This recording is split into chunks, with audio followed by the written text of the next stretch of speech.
Hello everyone and I welcome you all to Guru Mantra classes. This is part second of your test series number 1.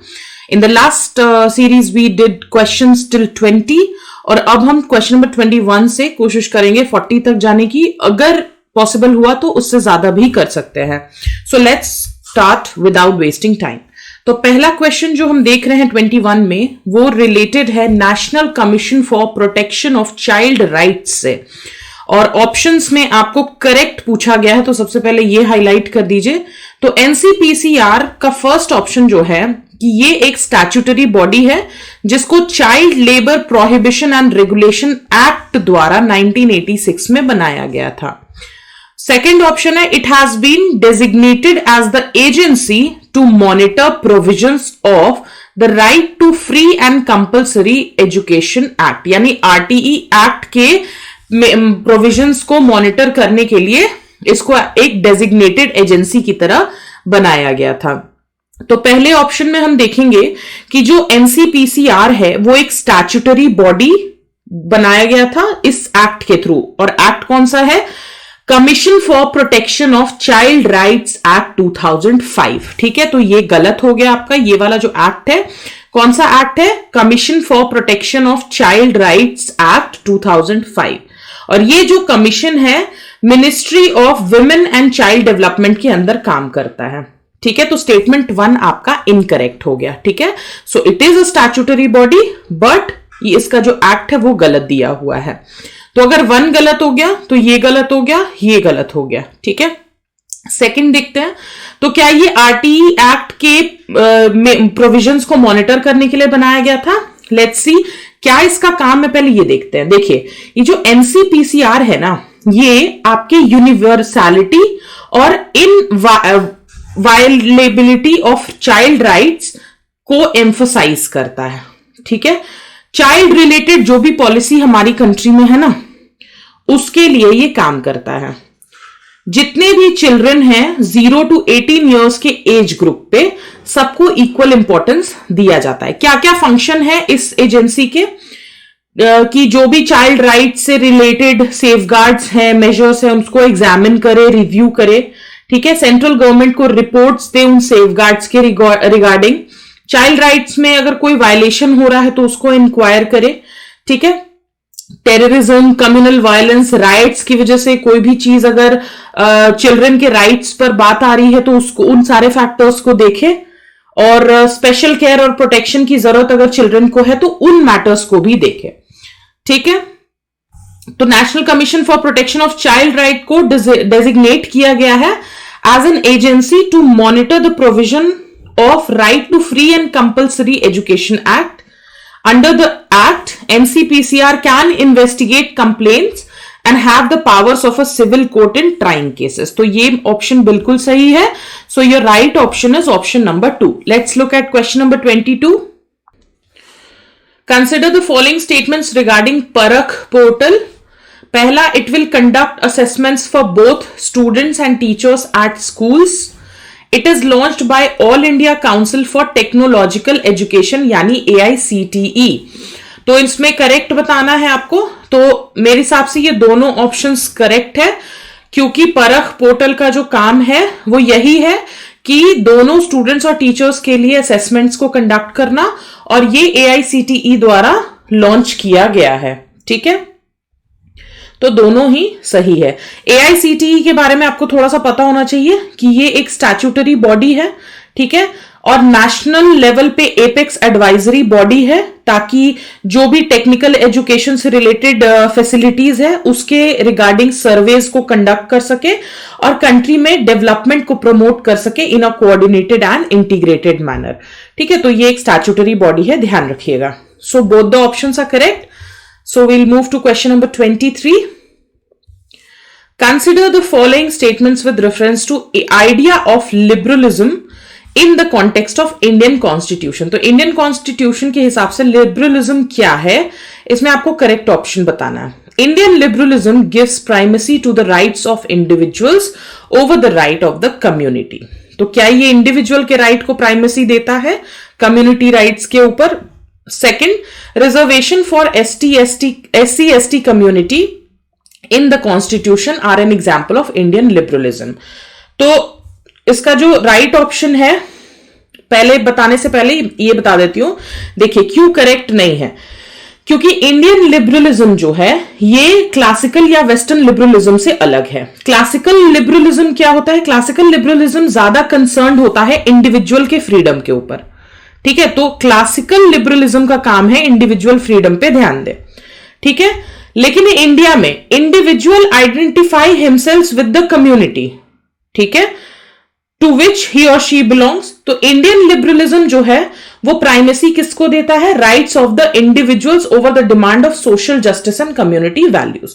तो इसलिए ये वाला गलत हो जाता है. Indian liberalism give primacy to right of individuals नहीं होगा, कम्युनिटी होगा. ठीक है, सेकेंड वाला जो है ये बिल्कुल सही है, क्योंकि ये जो इसमें रिजर्वेशन है SC/ST कम्युनिटी के लिए, वो एग्जाम्पल है इंडियन लिबरलिज्म का, क्योंकि आपने अभी देखा कि कम्युनिटी के राइट्स को ज्यादा प्राइमेसी दी जाती है. ठीक है, to meet the demands for social justice etcetera. So option number 2 is the right answer. We'll move to question number 24. Which of the following issues can be taken up by the National Human Rights Commission? NHRC कौन कौन से issues पे काम कर सकता है? इसमें आपको करेक्ट ऑप्शन बताने हैं. मैनुअल स्कैवेंजिंग से रिलेटेड, मैनुअल स्कैवेंजिंग क्या होता है? जब ह्यूमन बींग्स को ह्यूमन एक्सक्रीटा साफ करने के लिए काम पे लगाया जाता है, उसको मैनुअल स्कैवेंजिंग कहते हैं. ठीक है, आप देखोगे कि ये कम्युनिटी बेस्ड होता है, मतलब एक पर्टिकुलर जाति के लोग ये करते हैं और उनको अनटचेबल टाइप का ट्रीट किया जाता है. So that is manual scavenging. तो क्या मैनुअल स्कैवेंजिंग के इश्यूज को NHRC लेता है? नेक्स्ट देखते हैं. Problems faced by notified and D notified tribes. तो जो भी प्रॉब्लम्स, जो ट्राइब्स नोटिफाइड हैं और डी नोटिफाइड हैं, उनके प्रॉब्लम्स से रिलेटेड काम भी NHRC करता है. और तीसरा है राइट टू हेल्थ से रिलेटेड अगर कोई इश्यूज होता है उसको भी NHRC देखता है. तो तीनों ऑप्शन में जो ऑप्शन आपका करेक्ट है वो है ऑप्शन नंबर सी. वाई? क्योंकि ये तीनों ही काम नेशनल ह्यूमन राइट्स कमीशन देखता है. ठीक है, और क्या क्या चीजें देखता है एक बार समझ लीजिए. बॉन्डेड लेबर का जो इश्यूज होता है उससे रिलेटेड देखता है. राइट टू फूड की बात करता है. ठीक है, चाइल्ड लेबर के अबॉलिशन की बात करता है. अगर विमेन और चिल्ड्रन की ट्रैफिकिंग हो रही है उससे रिलेटेड काम करता है. मैटरनल अनीमिया, ठीक है, मैटरनल अनीमिया से रिलेटेड बात करता है. Sexual harassment of women at work place की बात करता है. मैनुअल स्कैवेंजिंग को अबॉलिश करने की बात करता है. दलित्स के इश्यूज को लेता है. ठीक है, notified D notified nomadic tribe सबके इश्यूज को लेता है. डिसेबल्ड पर्संस के इश्यूज को लेता है. राइट टू हेल्थ के बारे में बात करता है. HIV एड्स से रिलेटेड जो भी पर्संस अफेक्टेड है उनके राइट्स की बात भी करता है. ठीक है, ये नेशनल ह्यूमन राइट कमीशन जो है एक स्टैट्यूटरी बॉडी है. स्टैट्यूटरी बॉडी किस एक्ट के थ्रू बनाया गया था? Protection of human rights act 1993. ठीक है, तो इस बात को ध्यान रखना है आपको. It is a statutory body under the act of protection of human rights act 1993. Let's move to question number 25th. Very simple question.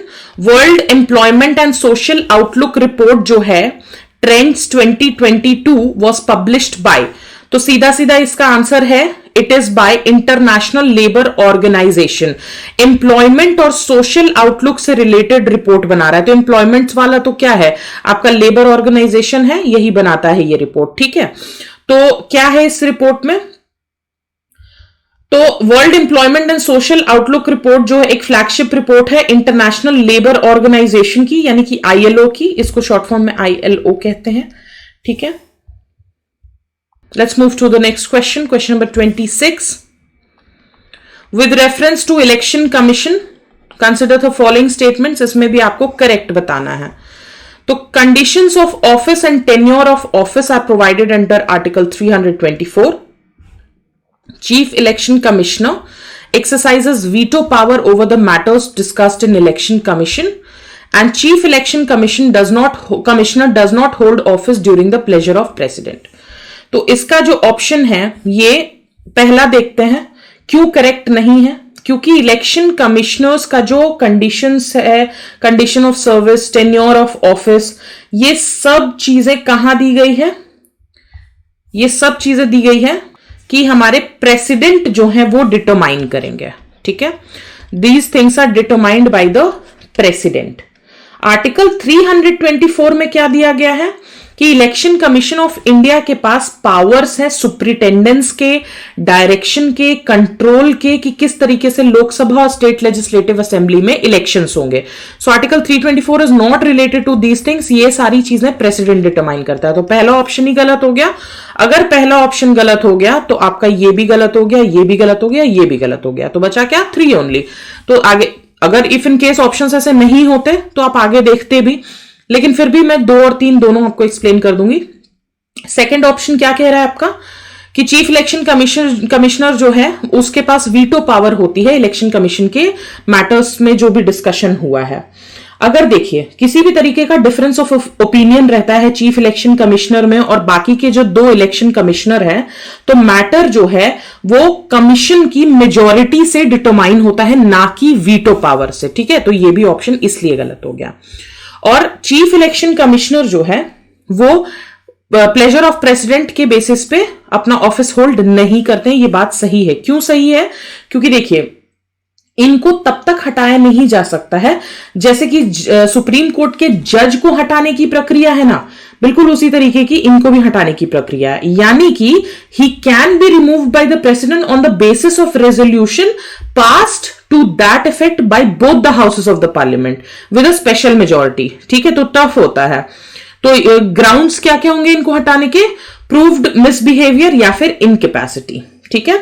तो प्लेजर ऑफ प्रेसिडेंट के बेसिस पे ये इनका पोजीशन नहीं होता है, लेकिन हाँ अपॉइंटमेंट भले ही प्रेसिडेंट द्वारा होता है लेकिन प्लेजर ऑफ प्रेसिडेंट पे इनका ऑफिस नहीं होता है। So option 3 is the right answer. Let's move to question number 27। Consider the following, 1 second guys, consider the following. इसमें आपको क्या बताना है? President rule, national emergency, martial rule, which of the above special circumstances has or have an effect on the fundamental rights of Indian citizen? तो क्या president rule के time पे आपके फंडामेंटल राइट्स के ऊपर कोई बात आती है? इन नेशनल इमरजेंसी बिल्कुल आती है। नेशनल इमरजेंसी के टाइम पे आपको मैंने पॉलिटिकल लेक्चर्स में बताया है कि आपका जो आर्टिकल 19 है वो तो कंप्लीटली ही हट जाता है, 2021 बचा रहता है, ठीक है।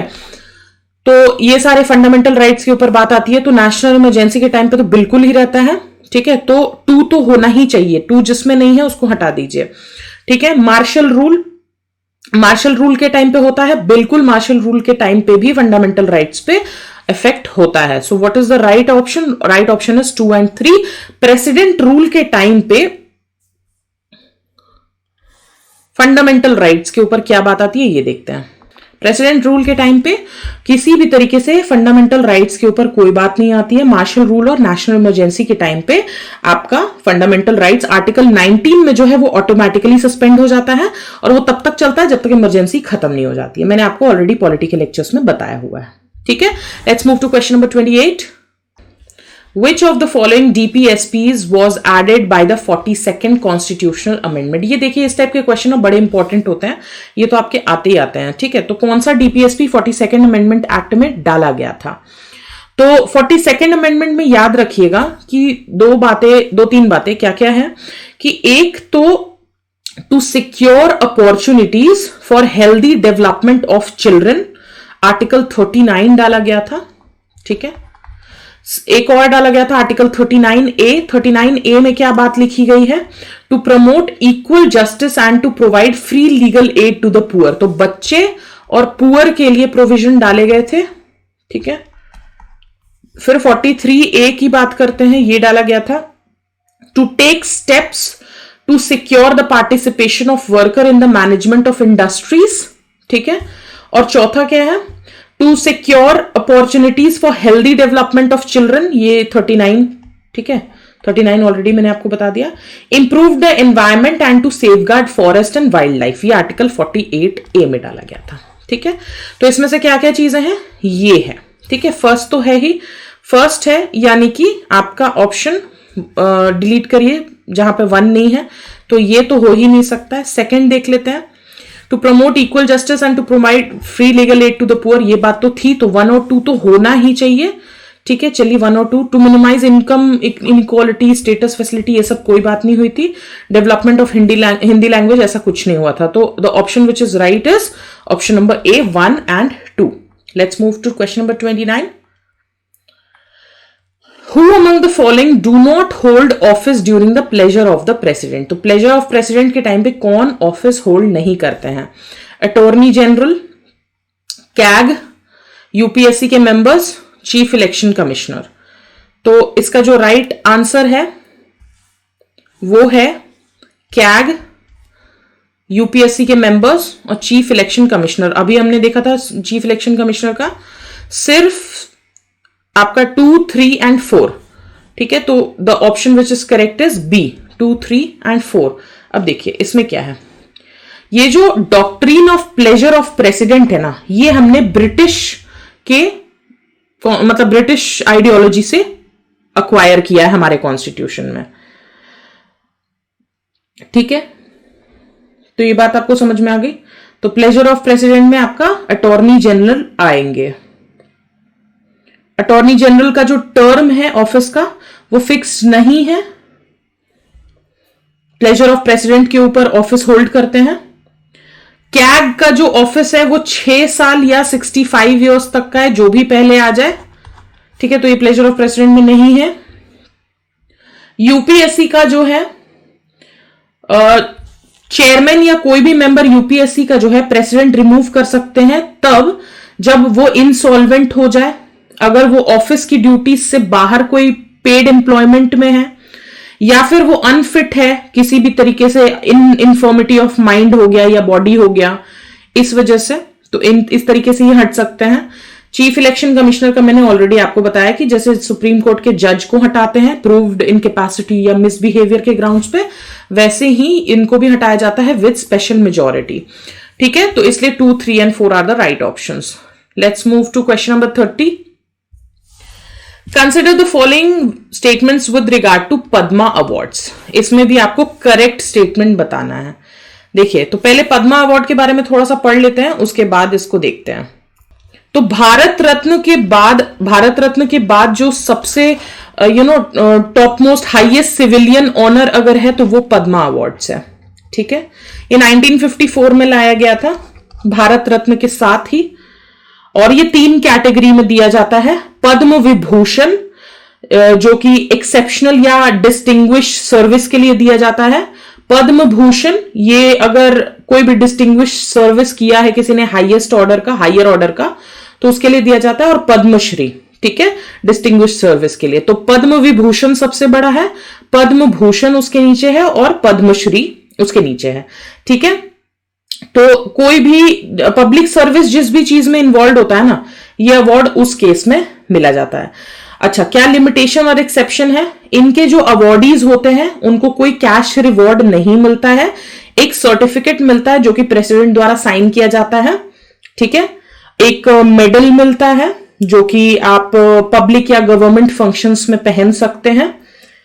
उसके बाद ये जो अवार्ड है, ये higher award only for 5 years of the conferment of the earlier award मिलता है।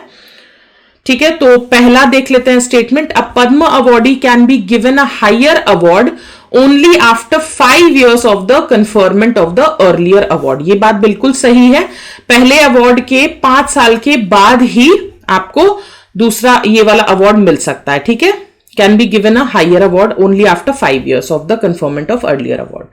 तो दिस वन इज ट्रू। तो पहला स्टेटमेंट जहां जहां पे नहीं है उनको हटा दीजिए। Second, Padma award committee is headed by cabinet secretary. तो ये चीज हम देखेंगे, ये बात बिल्कुल सही है। पद्मा अवार्ड्स कमिटी का जो हेड होता है वो कैबिनेट सेक्रेटरी रैंक का होता है, मतलब कैबिनेट सेक्रेटरी होता है। तो 2 भी सही है। तीसरा, there is a provision for seeking the written consent of the recipient before the announcement of the award. ये बात बिल्कुल गलत है, ऐसा कुछ नहीं होता है, कोई रिटन कंसेंट नहीं चाहिए होता है रिसिपिएंट का हमको। That means 3 is wrong, so 1 and 2 are correct. Let's move to question number 31। 31 में देखिए दिया गया है कॉन्स्टिट्यूशनल प्रोविजन और किस कंट्री से हमने अडॉप्ट किया है, इसमें भी आपको करेक्ट बताना है। फंडामेंटल राइट तो आप जीवन में कभी मत भूलना कहां से हमको मिला है, ठीक है। फ्रांस से तो मिला नहीं है, ये यूएस है, तो 1 गलत हो गया। 1 जैसे ही गलत हुआ आपने ये वाला कट कर दिया, दैट मीन्स 3 ऑटोमेटिकली सही हो गया। कैबिनेट फॉर्म ऑफ गवर्नमेंट हमको ब्रिटेन से मिला है, और डीपीएसपी हमको आयरलैंड से मिला है, ये बात बिल्कुल सही है। ये इसलिए ऑप्शन 2 और 3 are the right ones. Please polity में इसको रट जाइएगा, कौन सा प्रोविजन, पॉलिटी नॉट पॉलिसी, कौन सा प्रोविजन हमने किसके कॉन्स्टिट्यूशन से अडॉप्ट किया है, बहुत इंपॉर्टेंट है। हर बार एक क्वेश्चन देखने को मिल ही जाता है almost. Let's move to question number 32। With reference to state election commission consider the following statements. इसमें आपको बताना है कौन सा करेक्ट है। तो स्टेट इलेक्शन कमीशन के हिसाब से it has been empowered to conduct elections to panchayat through 73rd constitutional amendment. 73rd was for panchayat and 74th was for municipalities, ठीक है। तो क्या स्टेट इलेक्शन कमीशन को एम्पावरमेंट मिली है कि वो पंचायत के इलेक्शंस को भी कंडक्ट कराएगा through 73rd amendment act, 73rd constitutional amendment? बिल्कुल सही बात है, ये तो एकदम ट्रू है। सेकंड देखते हैं, the functions of delimitation, reservation and rotation of panchayats seats is vested in state election commission. बिल्कुल सही है, पंचायत में जो भी सीट वगैरह का रिजर्वेशन, रोटेशन किस तरीके से करना है, ये भी स्टेट इलेक्शन कमीशन का ही काम है। तो 1 और 2 सही हो गया। थर्ड देखते हैं, state election commission submits its annual report to the election commission of India and to the governor. अभी ऐसा कोई क्लियर कट प्रोविजन नहीं है जिसमें रिपोर्ट के सबमिशन की बात की जाए बाय स्टेट इलेक्शन कमीशन। हालांकि एनसीआरडब्ल्यूसी ने ऐसा प्रस्ताव रखा है, एनसीआरडब्ल्यूसी ने ऐसा प्रस्ताव रखा है कि जो रिपोर्ट है वो इलेक्शन कमीशन ऑफ इंडिया और गवर्नर को सबमिट की जाए, लेकिन अभी तक ऐसा कोई प्रोविजन नहीं है। So third option is automatically incorrect. So our option which is correct is 1 and 2। Let's move to question number 33। Commission body दिया गया है और किस मिनिस्ट्री के अंडर आता है, तो इसमें भी आपको करेक्ट वाला बताना है। So first one is national commission for minorities. Minorities वाला जो कमीशन है क्या वो सोशल जस्टिस एंड एम्पावरमेंट के अंडर आता है? देखते हैं। तो ये गलत है, क्यों? क्योंकि ये minorities ministry of minority affairs के अंडर आता है, ना कि social justice and empowerment. So minorities वाला किसके अंडर आता है? Ministry of minority affairs. Second है national commission for women. National commission for women ministry of women and child development के अंदर ही आता है, तो सेकेंड वन इज राइट। तीसरा है नेशनल कमीशन फॉर एसटीज, ये आपका आता है मिनिस्ट्री ऑफ ट्राइबल अफेयर्स के under. That means 2 and 3 are correctly matched, so we'll tick the option number C. So 33 का answer is C. Let's move to question number 34। With reference to finance commission consider the following statement. इसमें भी आपको correct बताना है। देखिए ये correct पूछ रहा है, इनकरेक्ट पूछ रहा है, पहले ही आप मार्क कर लिया करो, क्योंकि हमेशा बहुत बार ऐसी गलती बच्चे कर देते हैं जिसमें पूछा जाता है नॉट करेक्ट, बट वो करेक्ट वाला करके आ जाते हैं। हालांकि उनको आंसर पता होता है बट फिर भी वो गलत हो जाता है, तो ये चीज सबसे पहले कर लिया कीजिए। तो फाइनेंस कमीशन से रिलेटेड जो स्टेटमेंट क्या क्या सही है वो देखते हैं कि ये एक क्वाज़ी जुडिशियल बॉडी है और इसके जो मेंबर्स है वो 5 साल या 65 साल जो भी अर्लियर हो जाए उतने तक ऑफिस होल्ड करते हैं and the members are eligible for reappointment. तो देखते हैं, पहला वाला करेक्ट है, ये क्वाज़ी जुडिशियल बॉडी है। आर्टिकल 280 में फाइनेंस कमीशन के बारे में दिया गया है, ये क्वाज़ी जुडिशियल बॉडी है और जो भी पावर्स एक सिविल कोर्ट के पास होते हैं under the code of civil procedure 1908 वो इसके पास है for the matters of summoning and enforcing attendance and requisition any public record from any court of office. तो ठीक है, क्वाज़ी जुडिशियल बॉडी है फाइनेंस कमीशन और 280 में, आर्टिकल 280 में आता है। सेकेंड स्टेटमेंट क्या है कि इसके मेंबर्स जो हैं वो 5 साल या 65 साल के लिए ऑफिस होल्ड करते हैं। तो देखिए फाइनेंस कमीशन का एक चेयरमैन होता है, ठीक है, और 4 अदर मेंबर्स होते हैं जो कि प्रेसिडेंट द्वारा अपॉइंट होते हैं। तो ये ऑफिस होल्ड करते हैं फॉर सच पीरियड जो कि प्रेसिडेंट डिटरमाइन करते हैं, फाइनेंस कमीशन वाले, ठीक है, प्रेसिडेंट डिटरमाइन करते हैं। तो ये वाला ये तो बात ही गलत हो गई। तो सेकंड अगर गलत है तो ये गलत हो गया, ये गलत हो गया। तो 1 तो ऑटोमेटिकली करेक्ट ही है। थर्ड देखते हैं, क्या इनके मेंबर्स जो है रीअपॉइंटमेंट के लिए एलिजिबल हैं? बिल्कुल इनके मेंबर्स रीअपॉइंटमेंट के लिए एलिजिबल है। So the right answer is 1 and 3। Let's move to question number 35। अभी रिसेंटली एयरटेल पेमेंट्स बैंक को was awarded scheduled bank status. ठीक है, एयरटेल पेमेंट बैंक को शेड्यूल्ड बैंक का स्टेटस मिला है by RBI. In this context consider the following statement. Correct बताना है कि हर शेड्यूल्ड बैंक को एलिजिबिलिटी है to be a member of clearing house. Payments bank can provide debit and ATM cards. Payment banks deposit limit is ₹1 lakh पर person. देखते हैं क्या सही है इसमें। तो देखिए, सबसे पहला जो है कि शेड्यूल्ड बैंक होता क्या है बेसिकली। ठीक है, शेड्यूल्ड बैंक वो बैंक्स होते हैं इंडिया में जिनको की second schedule of RBI act 1934 में डाला गया है। Second schedule of RBI act 1934 में जिनको भी डाल दिया गया है वो सब शेड्यूल्ड बैंक की कैटेगरी में आ जाते हैं। हर शेड्यूल्ड बैंक के 2 टाइप के प्रिंसिपल फैसिलिटीज होते हैं। क्या क्या? कि एक तो वो डेट या लोन्स के लिए एलिजिबल हो जाते हैं at the bank rate from RBI, bank rate से आरबीआई के, ठीक है, एलिजिबल हो जाते हैं। और दूसरा, ऑटोमेटिकली इनको मेंबरशिप मिल जाता है क्लियरिंग हाउस का। ठीक है, तो स्टेटमेंट नंबर 1 इज करेक्ट कि हर शेड्यूल्ड बैंक को अपने आप एलिजिबिलिटी मिल जाती है कि वो क्लियरिंग हाउस का मेंबर बन गया। ठीक है, सेकंड क्या है? Payments bank. पेमेंट्स बैंक देखिए क्या होता है कि इसको फाइनेंशियल इंक्लूजन बढ़ाने के लिए एस्टैब्लिश किया जाता है। ठीक है, और आपका इन टाइप के जो पेमेंट बैंक होते हैं ना, इनमें रिस्ट्रिक्टेड डिपॉजिट की बात होती है। अभी फिलहाल 2 लाख पर पर्सन है, तो ये वाली बात गलत हो गई 1 लाख वाली, तो 3 गलत हो गया, तो ये गलत हो गया, ये गलत हो गया, ये गलत हो गया। That means 1 and 2 is the right option. ठीक है, पेमेंट बैंक जो है वो एटीएम और डेबिट कार्ड प्रोवाइड कर सकते हैं। ठीक है, ऑनलाइन और मोबाइल बैंकिंग भी दे सकते हैं। So that means second option is right. Let's move to question number 36। Basic बातें आपको पता होनी चाहिए। Okay, India has been using the constitution as a basic framework within which the government operates. Which of the following are not the reasons for it? Okay. The judiciary and political practice have shown flexibility in the implementation of the constitution. तो क्या judiciary ने और political practice ने flexibility दिखाई है constitution के implementation में? बिल्कुल दिखाई है, हमेशा फ्लेक्सिबल तरीके से काम हुआ है। Basic framework of the constitution suits our country, this is also right. The constitution makers were very far sighted and provided for solution for many situations. This is absolutely right.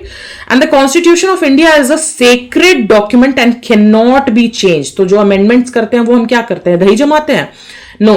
So it can be changed. So this is a wrong option. So the right answer is D, क्योंकि यहाँ पे not reasons पूछा है. Which of the following are not the reasons for it? So this becomes the right option. Let's move to question number 37. Who among the following is or are not eligible for further office either in center or state after they ceases to hold their respective office? तो जैसे इनका ये office का time period खत्म होता है, क्या ये दूसरे ऑफिस के लिए एलिजिबल होते हैं सेंटर या स्टेट में या नहीं? तो नहीं वाला पूछा गया, यानी नॉट एलिजिबल। तो क्या कैग इनएलिजिबल हो जाते हैं? Let's see. Attorney general of India, members of UPSC. तो इसमें जो कैग है ये आपका राइट ऑप्शन है, यानी कि कैग के पास ये खत्म हो जाता है, he is not eligible for further office. ठीक है, सेंटर में, स्टेट में, कहीं पे भी वो दूसरी ऑफिस को होल्ड नहीं कर सकते हैं। अटॉर्नी जनरल ऑफ इंडिया को बार नहीं किया जाता है कि वो प्राइवेट लीगल प्रैक्टिस करे, इसलिए ये तो रहता ही है। और यूपीएससी के मेंबर्स को भी ऐसे फर्दर एम्प्लॉयमेंट के लिए बार नहीं किया गया है। So that means only option 1 is the right answer, क्योंकि सिर्फ controller and auditor general of India further eligible नहीं होते हैं इन सब ऑप्शंस में से। Let's move to question number 38। Which of the following functions is or are performed by the national commission for scheduled tribes? पहला, to suggest measures to be taken over conferring ownership rights in respect of minor forest produce to scheduled tribes living in forest areas. तो क्या ये measure suggest करता है कि जो भी scheduled tribes forest area में रह रहे हैं उनके पास ये ownership है कि वो minor forest produce को ले सकते हैं? Let's see ये option सही है कि नहीं. Then to inquire into specific complaints with respect to deprivation of rights and safeguards of the STs. तो rights और safeguards के बारे में बात करता है. Third, to suggest measures to be taken to ensure full implementation of provision of panchayats, यानी कि पेसा, extension to Scheduled Areas Act 1996. तो इनमें से कौन सा करेक्ट है वो पूछा गया है. तो जो करेक्ट आंसर है, 1 सेकेंड गाइस, वो है डी, क्योंकि ये तीनों ही ऑप्शन सही है. आपका जो national commission for scheduled tribe से ये तीनों ही काम करता है. So this is the right answer. Let's move to question number 39. Which of the following is or are envisaged as the right against exploitation in the Constitution of India? तो right against exploitation में क्या क्या चीजें आती है? Protection against arrest and detention, prohibition of employment of children in factories, prohibition of traffic in human beings and forced labor. इनमें से correct answer बताना है. तो 39 का जो आंसर है वो ये है कि prohibition of employment of children in factories के बारे में बात करता है, राइट टू एक्सप्लॉयटेशन, और traffic in human beings and forced labour की बात करता है, राइट टू एक्सप्लॉयटेशन, लेकिन अरेस्ट एंड डिटेंशन की बात नहीं करता है.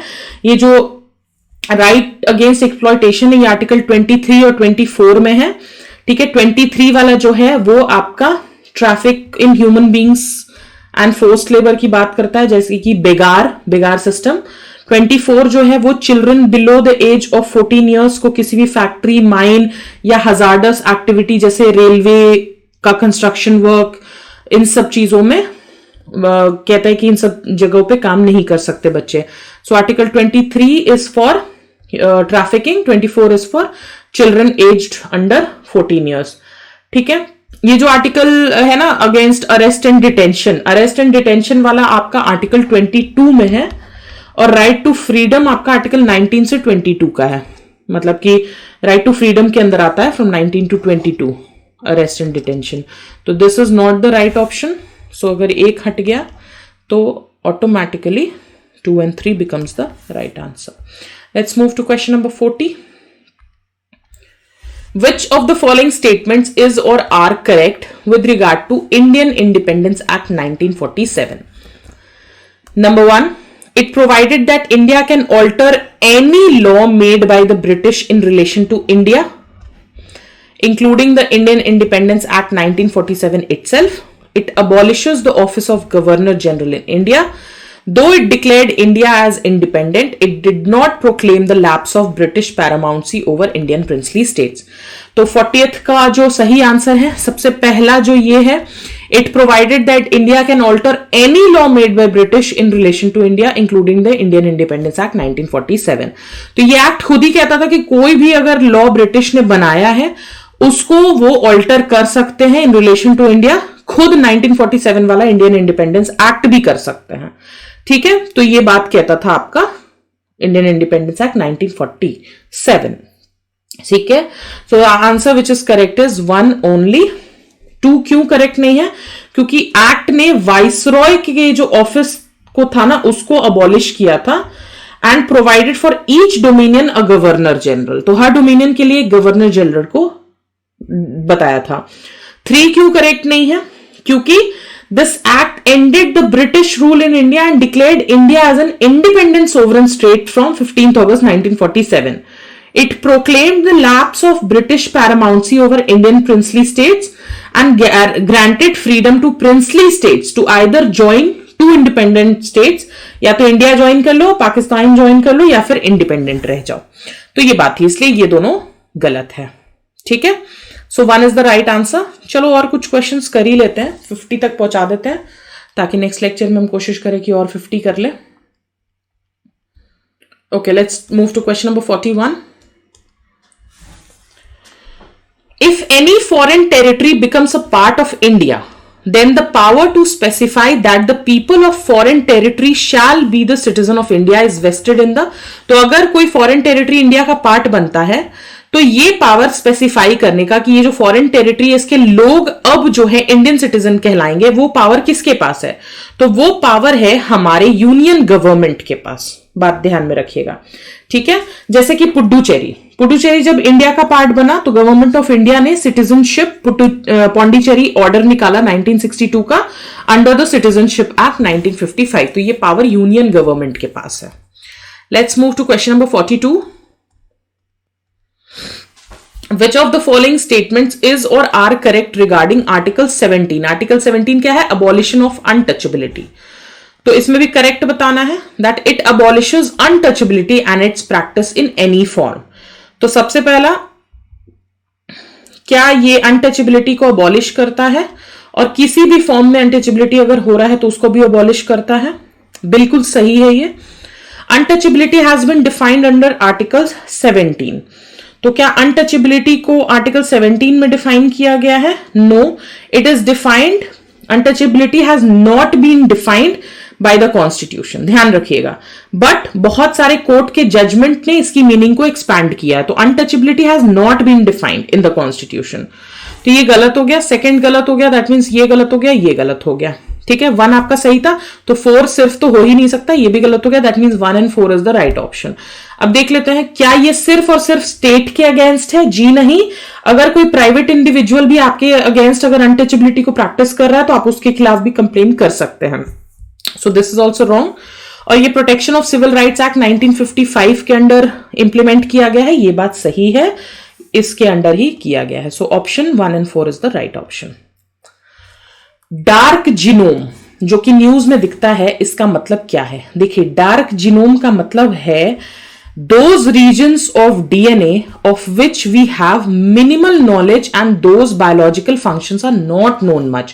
तो वो regions DNA में जिसमें हमको बहुत कम नॉलेज है और जिसके बायोलॉजिकल फंक्शंस के बारे में हमको बहुत ही कम मालूम है, सो डार्क जीनोम उसको कहते हैं, ठीक है। Alright, let's move to question number 44. Consider the following statements regarding State Public Service Commission. 1/2 of the members of commission should be persons from ST, SC and OBC। तो क्या State Public Service Commission में half members जो होंगे वो SC, ST, OBC से आएंगे? बिल्कुल गलत बात है, ऐसी कुछ बात नहीं है। Members of State Public Service Commission can be removed by the governor of the respective state, ये भी गलत है। So neither 1 nor 2 are correct। क्यों? इसका रीजन है, सिर्फ एक ही एक्सेप्ट रीजन दिया गया है कि 1/2 of the members of the commission should be such persons जिन्होंने ऑफिस एटलीस्ट 10 साल तक होल्ड किया है, या तो गवर्नमेंट ऑफ इंडिया के अंडर या फिर गवर्नमेंट ऑफ स्टेट के अंदर, ठीक है। और जो कॉन्स्टिट्यूशन है वो गवर्नर को ऑथराइज करता है to determine the conditions of service of chairman and members of the commission, ठीक है। लेकिन ऐसा कुछ नहीं कि ST, SC और OBC से आएंगे, और इसलिए 1 इनकरेक्ट हो गया। और चेयरमैन और member state public service commission के 2 अपॉइंट गवर्नर करते हैं, लेकिन रिमूव उनको सिर्फ और सिर्फ प्रेसिडेंट कर सकते हैं, गवर्नर नहीं। इसलिए ये वाला जो है स्टेटमेंट गलत हो जाता है। और ग्राउंड्स क्या होंगे प्रेसिडेंट द्वारा रिमूव करने के? वही सेम जैसे कि यूपीएससी के मेंबर और चेयरमैन को रिमूव करने के ग्राउंड्स होते हैं। So that means both 1 and 2 are incorrect. Let's move to question number 45। Which of the following commissions accepted language as the criteria for reorganization of state? तो state को reorganisation हमको करना है on the basis of language. ये किस commission ने, किस committee ने एक्सेप्ट कर लिया था? तो एक्सेप्ट किया था इसको फजल अली कमीशन ने, ठीक है। सिर्फ धार, जेवीपी किन्होंने भी लैंग्वेज को बेसिस नहीं माना था, बट फजल अली कमीशन ने लैंग्वेज को बेसिस माना था। ध्यान रखिएगा इस बात को। So option C is the right option, ठीक है। ये जो धार और जेवीपी कमीशन था ना, यानी कि जवाहरलाल नेहरू, वल्लभ भाई पटेल और पट्टाभी सीतारमैया, ये जेवीपी का फुल फॉर्म है, ठीक है। तो ये दोनों कमीशन जो थे ना, इन्होंने लैंग्वेज के बेसिस को रिजेक्ट कर दिया था, लेकिन फजल अली कमीशन ने, फजल को गजल से याद रखिएगा, गजल लैंग्वेज से होता है, बहुत ही लेम है, बट प्लीज याद रखने का यही तरीका है, ठीक है। 46 क्वेश्चन पे आ जाते हैं। आपको करेक्ट बताना है। Chairperson of national human rights commission and state human right commission are appointed by the president of India. तो क्या ये बात सही है? देखिए, जो आपका सबसे पहली बात तो यह है कि जो नेशनल ह्यूमन राइट्स कमीशन है और स्टेट ह्यूमन राइट कमीशन है, ये दोनों को ही आपका protection of human rights act 1993 में बनाया गया था, ठीक है। स्टेट ह्यूमन राइट्स, जो भी ह्यूमन राइट्स का वायलेशन हो रहा है स्टेट लिस्ट के सब्जेक्ट से रिलेटेड और कंकरेंट लिस्ट के सब्जेक्ट से रिलेटेड, उस पे ही वो इंक्वायर कर सकता है, ठीक है। लेकिन नेशनल ह्यूमन राइट्स कमीशन जो है वो क्या कर सकता है कि सारे ही ऐसे जो फसाद होते हैं ना, उन सबको चेक कर सकता है। अगर एनएचआरसी ऑलरेडी कर रहा है तो स्टेट ह्यूमन राइट कमीशन उसमें नहीं घुसेगा, ठीक है। जो चेयरपर्सन और मेंबर्स होते हैं स्टेट ह्यूमन राइट कमीशन के, उनको गवर्नर अपॉइंट करते हैं, लेकिन एनएचआरसी वाले अपॉइंटमेंट जो होते हैं वो प्रेसिडेंट द्वारा किए जाते हैं, ठीक है। तो ये बात ध्यान रखिएगा। तो इसमें दोनों का ही प्रेसिडेंट दिया हुआ है, गलत है, इसका गवर्नर होगा और इसका प्रेसिडेंट होगा। सो 1 is wrong. Second, only the president of India can remove the chairperson of NHRC and SHRC. तो ये जो है ये सही है, ठीक है। स्टेट ह्यूमन राइट कमीशन के जो अपॉइंटमेंट्स है वो गवर्नर भले ही कर रहा है, लेकिन रिमूवल ओनली बाय प्रेसिडेंट होगा, ठीक है। So option B is the right answer. Let's move to question number 47। A religious denomination must satisfy which of the following necessary condition in order to exercise the freedom to manage religious affairs under Article 26? तो कौन कौन से condition satisfy करने होंगे religious domination को? First है group of individuals with a system of beliefs, ये सही है। तो 1 जिसमें है नहीं है उसको हटा दीजिए। A group with a common organization, this is also right. Collective has a distinctive name, this is also right. A group has a religious text of its own, ऐसा कुछ जरूरी नहीं है। A leader who preaches a distinct doctrine, ऐसा भी जरूरी नहीं है। So the right answer is option number A. क्या है इसमें? देखिए, सुप्रीम कोर्ट ने रिलीजियस डोमिनेशन होने के लिए 3 कंडीशंस बताई हैं। क्या क्या कंडीशन है? एक कि इसमें क्या होना चाहिए, 3 एसेंशियल कंडीशंस है। It should be a collection of individuals who have a system of beliefs या फिर doctrines which they regard as conducive to their spiritual wellbeing, यानी कि ऐसे बिलीफ जो कि उनके रिलीजन के लिए ही बने हुए हैं और बहुत ही एसेंशियल हैं। दूसरा, एक उनका अपना कॉमन ऑर्गेनाइजेशन होना चाहिए। तीसरा, कि उनका एक डिस्टिंक्टिव नेम से उनको डेजिग्नेट किया जाए। तो 1, 2 and 3 दोनों ही करेक्ट है, ठीक है। So option A is the right answer.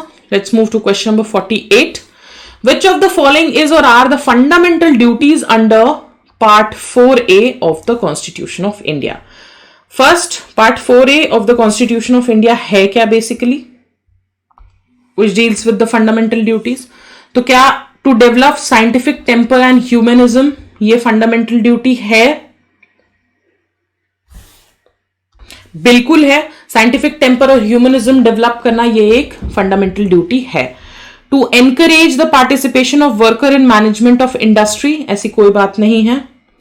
To पे टैक्सेस, ये भी ऐसी कोई बात नहीं है। टू कास्ट वोट, ये भी ऐसी कोई फंडामेंटल ड्यूटी नहीं है। Only the right option which I find is option number A, to develop scientific temper and humanism, ठीक है। आपको डीपीएसपी को बिल्कुल एक बार रिवाइज करना होगा। डीपीएसपी बोल रही हूँ, फंडामेंटल ड्यूटीज जो कि 11 हैं। मैंने ABCD ऐसे करके इनको याद किया है, ठीक है। कभी मौका मिला तो इसका निमोनिक बना करके, अगर आपको चाहिए तो आप कमेंट सेक्शन में बता देना, तो मैं उसके निमोनिक्स बना करके आपको दे दूंगी। आपको याद करने में बहुत आसान हो जाएंगे। तो फंडामेंटल ड्यूटीज के निमोनिक्स बना के आप उनको याद कर लीजिए। Let's move to question number 49। Which of the following elements form a part of basic structure of the constitution as laid down by various court judgments? पहला, secular character of the constitution, क्या ये एक basic structure है? बिल्कुल है। Separation of powers between the legislature and executive, ये भी है बेसिक स्ट्रक्चर का पार्ट, ठीक है। सोशलिस्ट स्टेट, तो क्या सोशलिस्ट स्टेट होना एक बेसिक स्ट्रक्चर है? नो। प्रिंसिपल ऑफ रीजनेबलनेस, तो ये एक बेसिक स्ट्रक्चर का पार्ट है, बिल्कुल है। So D is the right option, ठीक है। Next last question we'll be taking for today is which of the following is or are common to both interest groups and people's movement? तो इनमें से क्या common है interest group और people's movement दोनों में? Both attempt to influence politics without directly taking part in electoral competition. तो क्या इंटरेस्ट ग्रुप भी और पीपल मूवमेंट दोनों ही पॉलिटिक्स को इन्फ्लुएंस करते हैं बिना डायरेक्टली उसके इलेक्टोरल कॉम्पिटिशन में पार्ट लिए हुए? बिल्कुल सही बात है, ऐसा ही होता है। Both have a loose organisation where decision making is informal and flexible. Both are largely dependent on spontaneous mass participation, दोनों ही चीजें गलत है। Right option is option number ए।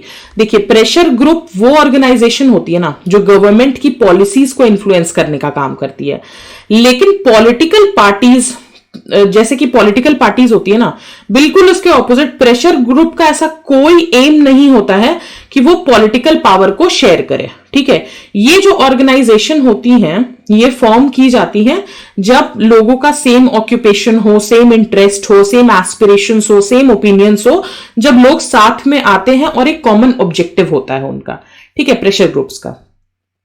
तो हमने काफी बार सुना है वर्ड पीपल्स मूवमेंट बहुत सारे चीजों को डिस्क्राइब करने के लिए, जैसे कि नर्मदा बचाओ आंदोलन, ठीक है, ये भी एक पीपल्स मूवमेंट है।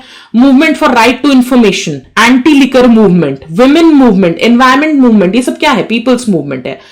लाइक एन इंटरेस्ट ग्रुप की तरह a movement also attempts to influence politics rather than directly take part into electoral competition.